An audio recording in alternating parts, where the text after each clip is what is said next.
Good evening. I'm Tyler Brose. Previously on the Silver Edition, we were honored with the opportunity to interview our fellow Ukraine exchange student as she shared her family story. I'm Lois Buckingham and this is Kate Popova. We met through Model UN and where we raised awareness about global issues, and we are here to talk about Ukraine. So tell us a little bit about yourself, Kate. As you said, I'm a sophomore. I'm an exchange student from Ukraine, and I really like Model UN Club, I'd say, because it's all about politics, about debating, which I really enjoy doing. Yeah. What's a normal day in Ukraine like for you? Well, I really like walking in Odessa. That's the city that I'm from. And it's really beautiful. The European architecture, the sea, because we border the sea. I'm just walking in parks, and it's really nice. People are really friendly, and they sometimes, if I read a book while walking, they'll be like, "Oh, that's such a beautiful woman," or, "Oh, I bet you cannot walk and read like that," which is really nice of them. Yeah. And I really enjoy talking to strangers, and a book is a really good initiator of a conversation. Yeah, that's awesome. What are some traditions that you have with your friends and family? Well, I would say we prefer big family gatherings, so it's really loud all the time, and we have tons of food. I think it's typical, but I haven't seen so much of this in America because we gather as bigger groups, and I'd say we're much louder. Especially weddings, you don't want to hear my father on a wedding. You are gonna get deaf. That's how hard it is. Yeah. Yeah. What is something you'd like to tell people about Ukraine and Odessa? Well, I'm not sure. I'd say that our people are really not just hospitable, but friendly, the way that they enjoy talking to strangers, because in your cultures, we don't greet strangers in the street like you do. I was creeped out when some stranger greets me on the street. First time in here, I was like, wow, okay, am I getting robbed? What's going on? Yeah. So, but if we start a conversation with a Ukrainian person, you feel like you've known them for a long time, and they'll probably want to drink with you. That's how my parents talk to other people. It's like, oh, you want to try this? Yeah. Yeah. What are some things that are unique to Ukraine? Unique to Ukraine, I would say our food is really plain. So I have no spice tolerance. But it's my personal thing. I don't even know. It's really hard to say what's unique for your culture when you live in this culture. Yeah. Even if you lived in other country for such a long period of time. And I don't know. Yeah, you've mentioned when I've talked to you before that the culture of Ukraine has really helped to stand up against Russia currently. How has that impacted? Well, as I said, we're loud. And we usually are not peaceful people, so we're not gonna sit and do nothing. No, we're gonna be like, waiter, excuse me, you did not put ketchup on my pasta. That's that's how our typical character would be. And I'm really proud that we showed this way of national character in such a horrible situation that's currently happening. And that everyone is contributing, kids, elderly people, everyone I know trying to do something like volunteering, or my father's a doctor, so he works in a hospital. And that's really inspiring. Yeah. And I'm really proud that they're brave. If you look in the Ukrainian history, you would see that we were always fighters. We had our national fighters, Kozaki. They have weird mustache and really weird one little piece of hair that goes around. Mm-hmm. So they look funny, but don't tell them this because you're gonna get beheaded really, really fast. So I'd say that's a little bit like this. Yeah. How is your family and friends doing currently? I mean, my family, I'd say if you look at them, they are fine. They don't feel bad. They have a vacation because most of my family sits home, except for my father and my aunt, because doctor and nurse, so they have to work. But this stage when you just sit home and do nothing, at this point, firstly it was kind of fun, especially it's with quarantine. It was 1 week of quarantine, that's good. And then I'm like, it's online education. It's gonna be for a year. Oh, that's not good. So I'd say one of my friends lost count of days. She's like, I don't know what day it is. I don't know what date it is. What time is it? It's 2 p.m. and I just woke up. Oh, okay. Yeah. So that's kind of sad because it feels like it's been months of this. Me too, because I don't check my news that intensely. So news become even worse and worse, but we adapted really fast. And I think most of people are like that. Yeah. Yeah. Yeah. I also say that I don't think my parents have any plan B for if something happens, because when I asked them, hey, what's your plan B? They were like, to make plan A work. And I was like, that's not how plans work, but okay. Yeah. And that's kind of sad because it's their only option to win the war. Otherwise, they have no idea what they're gonna do. And I think they have this oppressed fear. And they oppress it because whenever I started to talk about this, they're like, Kate, stop it. You're gonna curse this all. Yeah. So they don't want to talk about that. They just pray that it's gonna be over. But as my father said, 2 days in a fight, he was like, Kate, you cannot organize a fundraiser so lately. It's gonna be over on third day. I'm like, are you sure? Yeah. Yeah, my father does not look ahead a lot, as you can see. Yeah. Yeah, but some of my friends and acquaintances left, just like my best friend. Yeah, she's now in Romania, and she texted me during their 14 hours drive. And then they came there and there were no hotel rooms available. So after 14 hours in a full car with kids, not sure, probably her younger brother, he is annoying. They had to spend the night in the car, and there were at least 3 people, so one of them had to sit sleeping. And that's not good. No. Yeah, she by the way already wrote a will. And when a 15-year-old girl says this to you, you feel alarmed. You feel like that's not how it's supposed to work, isn't it? Yeah, well, at least I'm in this will, so. Yeah, I know, something good. Yeah. How is the conflict in Ukraine making you feel when you see news about it or hear things?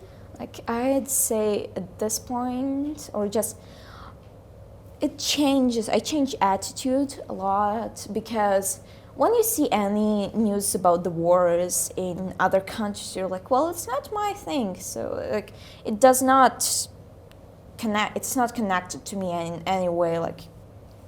But then you're like, wait, my parents are there. My friends are there, it's my hometown, and I might never be able to see it again, at least as it was, and I have no idea when I'm gonna come home, and it makes you feel bad, like something snaps inside of you, because this unpredictable future is the worst thing, because we have this one future that we want, it's a plan A, but we have no idea what we're gonna do if plan B actually will be needed. Yeah. what do you see as the outcome? Like, do you see yourself being able to go home anytime soon? I think my parents still hope that I'm gonna come home and we're gonna go on vacation because I had a tough year. And then my host parents and my friends that I invited to Ukraine, like you, will arrive, and I will be able to show our city, all the beautiful places that I know by heart. And then you will be able to try the food, or I will finally eat some more of my favorite sushi. Like in Ukraine, they're twice as big, so I really miss them. And I don't know what I'm gonna do if I cannot come back, because it's obviously cool and nice that you can stay in the United States for longer, but I would prefer to go at the time that I've been assigned to, instead of getting out earlier, getting out later. Yeah. On a different note, I know you've talked about the impact of propaganda on the conflict and like the way that your friends have interacted with propaganda. Oh yeah, well, because my city speaks Russian mostly, I always had some Russian friends online, and it's like really easy to talk to. It's my first language, but it had never been political. We always identified as Ukrainians, and I don't like that because of such political situation, because of the war, I cannot speak my first language, because you cannot just stop speaking it. That's what you grew up with, and that's just part of you. And now you are ashamed of this. Like my brother told me, oh, we speak Russian, but that's disgusting. Like I feel disgust when I speak this. And I was like, oh, no one should be ashamed of the language they speak, because we still have Ukrainian culture and everything. And so I had a group of friends from Russia via online, and it was by my friend's initiative. She was really close to them. They're like a family to her. Mm-hmm. And then there is a girl who's have been okay all the time, but then she became more distant, and we, in a group chat, she said out of context, I don't remember why, she said, oh, burn your president, burn him, burn Zelensky. And we were like, what the how? Excuse me? What? That was so confusing, because you would never think that someone so close to you would say so. Yeah. And she never addressed it as a war, as I know. When I talked to her, oh yeah, that's funny because we have war between our countries, and she was like, it's not technically a war, is it? It's demilitarization. Mm. And now everyone can pronounce this word, thanks God. And that's when you feel like, have I even known this person that far? Like, what are they doing to people there? What information should be going there? Because she can speak to me. Mm-hmm. I mean, she has the primary source of all the information she needs, at least from my own experience. And then she says something like this, and you don't even know what's going on. Like, I'm so sorry for every Russian person who has to deal with propaganda and who has to question their beliefs every day, because propaganda is not just something that you can ignore. No, it's everywhere. It's your reality. And you start to think differently. Like, as I know, there was an instance when they made kids, I'm not sure from where, from orphanage or from some hospital, stand outside. Mm-hmm. It's cold in Russia, you know that? Stand outside and pose as a sign Z, which now means it's a sign like that you agree with Putin's policy and that you're for him and praising him. I think that's not what you should not involve kids ever. Yeah. kids are dying in my country, and he uses their kids to justify it, and that's not how it should work. Mm-hmm. What do you want to see the U.S. government take actions that they take? I want to ask both U.S. government and U.S. citizens to different things, but specifically to the U.S. government, I want to say close the sky. Close the sky, please. It's the cost of human lives, okay? Every day when we're waiting, more lives are taken, more kids are becoming orphans, more mothers will never see their sons again, and it's not like it's impossible. You can just close the sky. You can just help us more. I don't want anyone to stand still, and if you're helping, it's quite selfish, but please do more. Yeah. Because we cannot, I'm not sure how long we can keep going, because the morality, as I said, is a little bit worse and worse, because we don't know how long it will keep going like this. So if it continues, what's gonna happen? And what if it's not stopping? What if I'm not coming home? What if I lose some of my close friends or family? Are we going to fight until there's no one left? How will it end? What are actions that you want to see American citizens and other people in the Monona Grove community take? I ask everyone to contribute to this problem, because I know it's hard to imagine that, it's a war in another country. But there are probably a lot of people who have connections in your community to this, and they're suffering. So we ask primarily to donate, because if you already donated, you probably already saved someone's life. And thank you for that. But even if you have any kind of power, if you're an artist, if you're a singer, please draw a illustration to support this, that Ukraine, to acknowledge this, because by spreading the message, we will get more people to see, more people to donate, and in different groups, in different social circles, and people in power, or if you have any kind of way of spreading the message of helping donations, you should do that, because we don't know how much time we have.